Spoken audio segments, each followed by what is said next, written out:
Okay, I'm going to start talking about central auditory processing. So we've talked about the ear and the inner ear and how sound is transduced, and now we want to get this information to the brain and to higher level processing.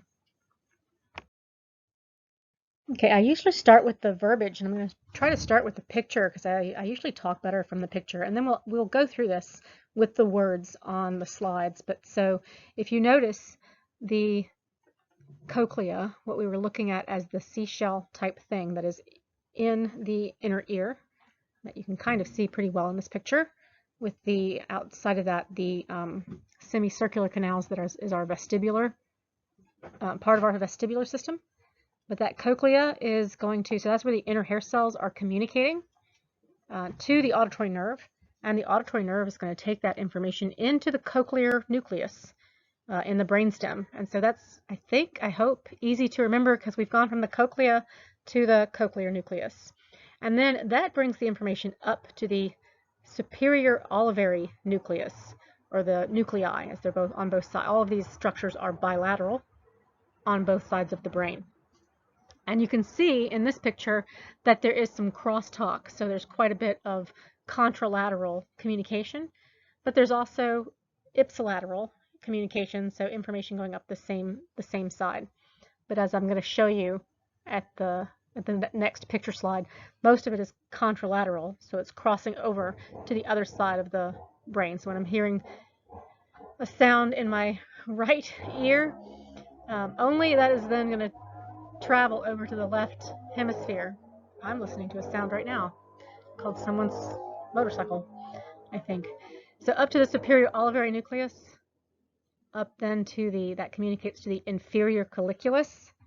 And there's some crosstalk there again between the inferior colliculus, actually, and the medial geniculate nucleus.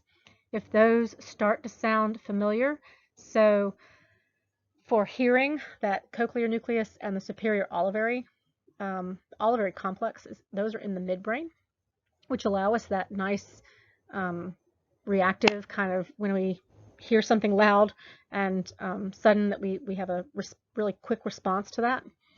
We're going to communicate that up to the midbrain tectum, where the inferior colliculus might sound a little bit like superior colliculus that we saw for vision.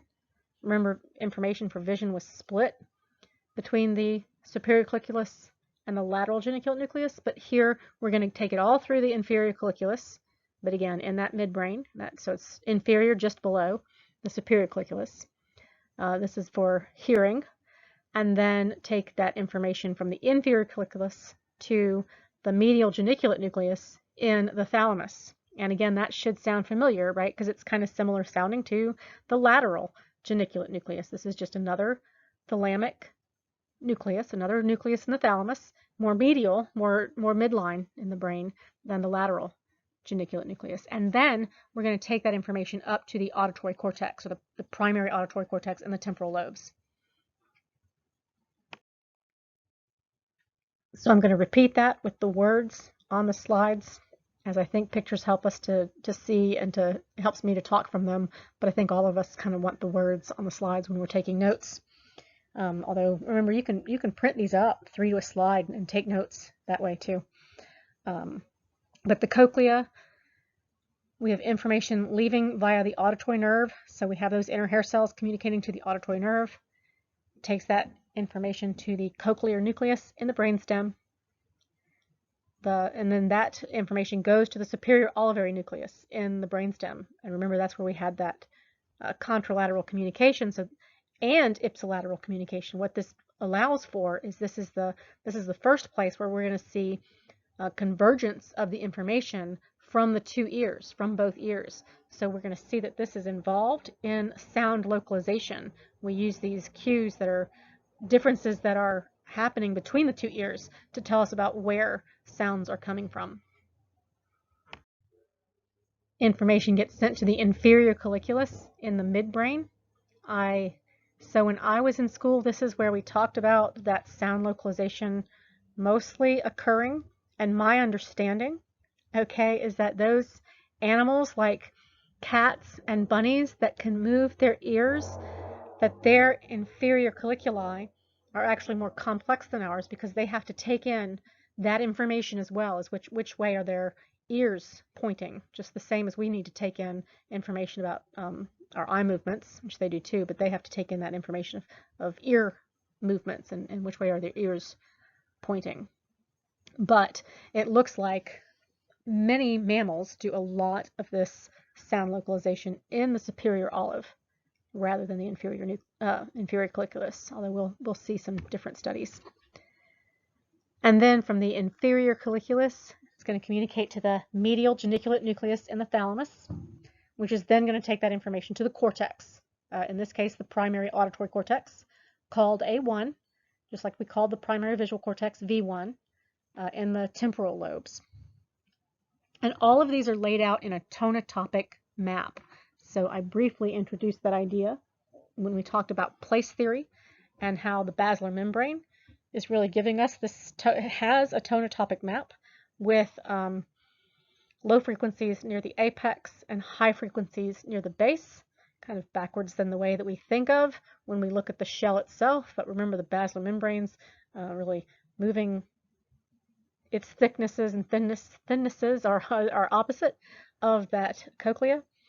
And we're going to keep that tonotopic map through all of these structures and through to the primary auditory cortex, which is also in a tonotopic map, where high frequencies are close to other high frequencies, low frequencies are farther away from them, and then low frequencies are close to other low frequencies. Try to make that as clear as possible. And so if all of this seems like a lot, and it kind of is, I mean, auditory information, not only is the ear really complicated in its own special ways, mechanisms of the ear, but then we have all this long pathway to finally get to the auditory cortex. You can remember the acronym sonic MG. I'm not really an acronym person myself, but this is a really helpful acronym for those middle ones. So remember the cochlear nucleus. I'm hoping that's an easy thing to remember because it's in from the cochlea, which we've talked about a bit. And the auditory cortex, when we get it to the cortex, again, I'm hoping that's pretty straightforward because it's going to be reminiscent of the visual cortex, and we're going to talk about that a bit. But these other structures all fit into sonic MG. So the superior olivary nucleus, SON, the inferior colliculus, IC, and the medial geniculate, MG. And so, especially if you're a car person, maybe you can just visualize the car, and that will remind you of the acronym. It really depends on how you learn. Okay, I'm going to talk from another picture, and this is not to give you more information to remember, because you don't have to remember anything from this that's different than any of the previous ones. I just feel like it shows better what's happening with the contralateral communication and ipsilateral communication. Okay, so this is kind of showing, I'm going to assume the brain's facing away from us, and that is the right cochlea communicating into the cochlear nucleus. You can see that on the same side there in the brainstem, which communicates over to the superior olivary nucleus. You can see the darker, more filled in lines going contralaterally, but also you can see coming from the cochlear nucleus a kind of light line, which is showing a secondary pathway coming to the ipsilateral to the superior olive on the same side. Okay, and then traveling up through the midbrain to the inferior colliculus. And again, because we're looking at just one ear, we can see that contralateral is the main pathway, and then the ipsilateral is the secondary pathway. And then between the inferior colliculus and the medial geniculate, we have more crosstalk. We're putting this information together again. And then the medial geniculate communicates out to the auditory cortex. And again, these are all laid out in a tonotopic map. And whether the going through the brains helps you or looking at the squares, that diagram helps you, it's just another way to visualize the information. Part 2 of this is the processing that is happening in the auditory cortex and beyond. So we're already getting our auditory information to higher level cortical processing. Happened much more quickly than it did for vision. We get to the core area, or A1, where information is first coming into the cortex. it is activated by simple sounds, so pure tones. It's going to be activated by more complex sounds, but it is responding to those pure tones. And so it's kind of like what we saw in V1, that it's responding to the features of the environment. And we're going to take these, just like we took different lines of different orientation and moving lines, and we put them back together into something meaningful. We're going to take this pure tone information and put it back into something meaningful. It's really quite incredible, everything that the brain goes through just to process something like me speaking. And again, as I've said now a couple times, with all of those structures in between, the auditory cortex as well has a tonotopic map where neurons are laid out in order of response to frequency. And this has an attempt to show how we have those low frequencies. So the reds and yellows are close together, middle frequencies, and then we get into high frequencies, which they're representing with indigo violet. And you can see those indigo violet, we have those close together, and it goes kind of a little bit back and forth, at least according to this model. From the auditory cortex, in that core area, we are going to move to the belt and parabelt areas for higher visual processing. And you can kind of think of that core area outside of A1 that it's pointing to, kind of like the extra striate, V2, but in some of those pathways that we have to go through for either the what or the where. But then we're going to move to the belt and the parabelt area, where the neurons are now requiring increasingly complicated stimuli in order to activate those neurons. So complex tones, complex sounds, speech, animal sounds, ringings of telephones, etc. And if we think of A1 as being similar to V1, like I was just saying, that we've split these features, we've split the world into features, we need to put that back together. These areas of higher processing are also going to have a similarity to those in vision, where they require this a complex stimulus in order to activate. And we see these kind of modules. So when I was in sensation and perception, I took the advanced sensation and perception because I really liked it, and we read about people with some specific brain damage.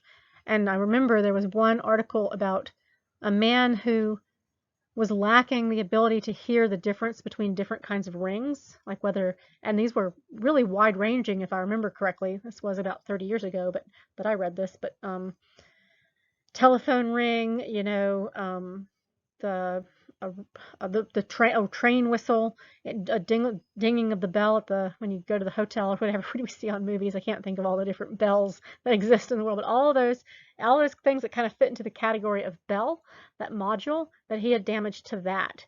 But he could recognize, animal sounds and speech and music and all of that. So similar to the fusiform face area, the extrastriate body area, or the parahippocampal place area.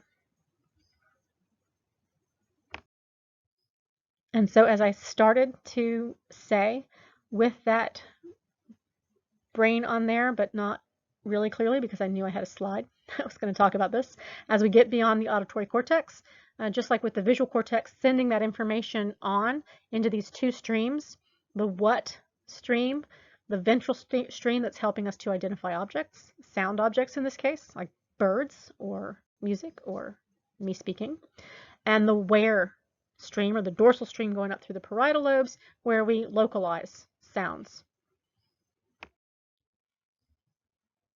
And just like we saw in vision, where with the neuropsychological evidence that we see a double dissociation between the what and the where streams, that we can damage one and have the other one maintained, or we can damage the other and have the one maintained, which suggests that they are truly independent of one another, which is not to say that those of us who are, quote, normal without damage, that those areas aren't communicating, but just that we can do one task without being able to do the other. So JG has damage to his ventral pathway. If I'm remembering these two people correctly, I think JG is a he and ES is a she, but I might be mixing them up.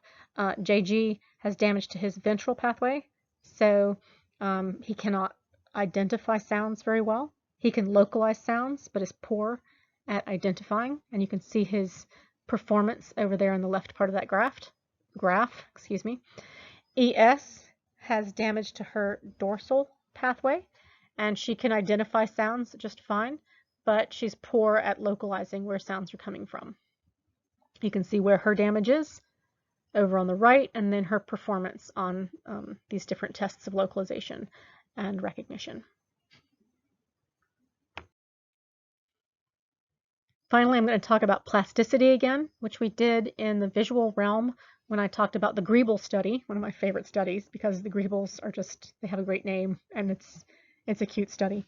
And because we see this plasticity, that we see this change in the brain and its function based on a specific experience. And in that study, it was just a week or so of training. It was just, I can't remember if it was 4 or 7 hours of training, but it wasn't very long before we see a change in the function of that structure and what it's responding to.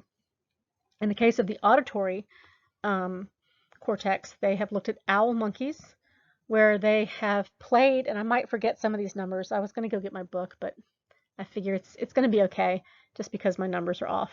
It's going to be okay. So they gave the owl monkeys something like a 2500 hertz tone, so a pretty high-pitched tone, boop, up there, and they trained it to discriminate between that and a tone that was very close to that, which I'm not going to try and do right now. But for one of those tones, they wanted to perform a task, and for the other tone, they did not want to perform the task, and that's how they got rewards, if I'm remembering the study correctly. And what they saw in the auditory cortex was, before training, it had this kind of mapping where that auditory cortex was responding to a 2500 hertz tone in a similar way as it was to the 4000 or the 3000 or the 2000 or the 1000 hertz, as they tested these different frequencies. And then they went back and tested after training, and that place that was responding to 2500 hertz specifically had basically grown into those other areas and around, so that more of the auditory cortex was responding to that specific tone that they had been trained on. Pantev et al., Chris Pantev and his colleagues, have looked at musical training, and they see that people with musical training have enlarged parts of their cortex that are responding specifically to piano tones. Their cortex is not necessarily responding, there's not a larger part responding to non-musical sounds, but when they tested piano tones, they see more of the cortex is responding. And they see, again, response to music. Electrical activity was twice as strong for musicians as for non-musicians.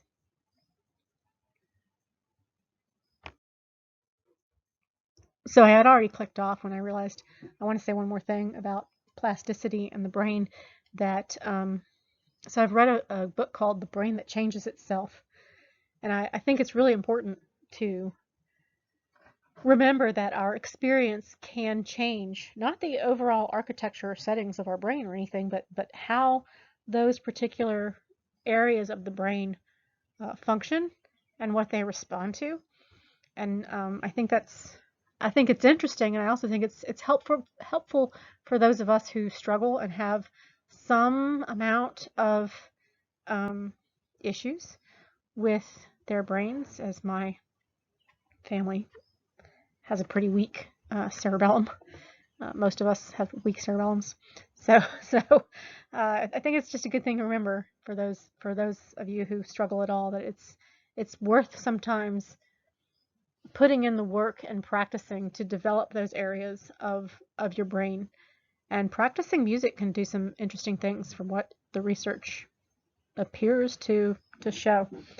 But anyway, the last part of this central auditory processing is to discuss pitch and the brain, or the cortical processing of pitch. If you remember, we've talked about the coding of pitch before, really at the level of the basilar membrane, that we have place theory, that it is we have maximal displacement at a certain place that's going to tell us about pitch.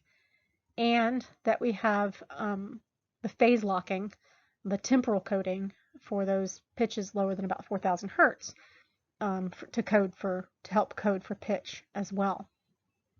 So we end out in the auditory cortex with this three-dimensional tonotopic organization for according to frequencies. And Bendor and Wang asked the question of how can we be sure that these neurons are actually responsible for pitch per se, because remember, I'm going to take you back to the very first talks on sound, that if we pull out the fundamental frequency, that we are still perceiving the fundamental frequency as long as that fundamental frequency is being maintained in the difference of whatever frequencies, right? So I have an example here to kind of walk you back through it, but Bendor and Wang recorded from neurons that respond similarly to complex tones that had the same fundamental frequency.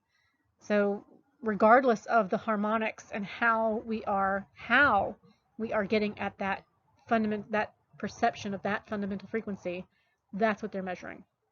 And they called them pitch neurons because they actually existed. And I think it's pretty amazing. And so I'm using a different number than he uses in the book because 186 is hard to, 182 is difficult to multiply out, even though I think he might even have 3 examples. But I wanted 3 examples with my fourth.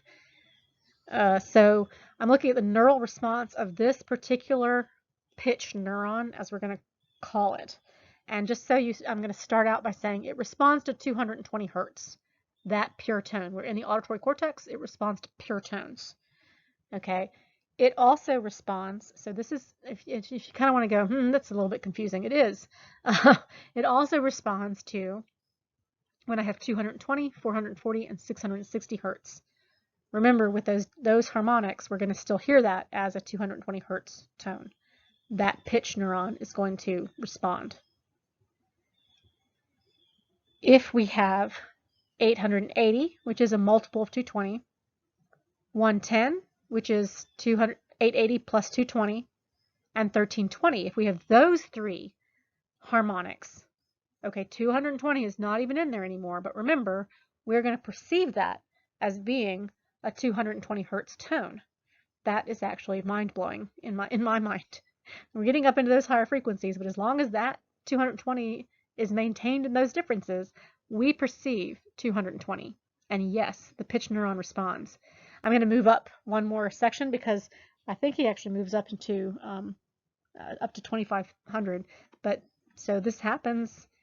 So we have these higher frequencies, 1540, which is a multiple of 220, 1760, which is 1540 plus 220, 1980, which is 1760 plus 220, if I've done all my math right. So I'm maintaining that 220 in those differences and in how it's multiplied out, but 220 hertz is no longer part of the stimulus itself, but I'm going to perceive that as 220 and yet 220 hertz, and yes, that pitch neuron has a neural response to those 3. But give it 1540 on its own, no, it doesn't respond to that. Give it 1980 on its own, no, it doesn't respond to that. This is a pitch neuron that responds to 220 hertz.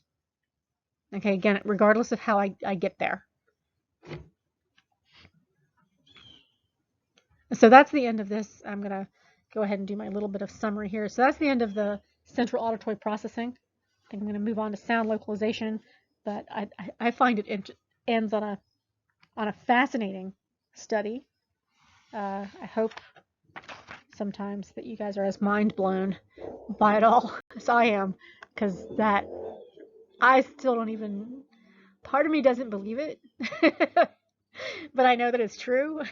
So, okay, I'm going to finish up with localization next.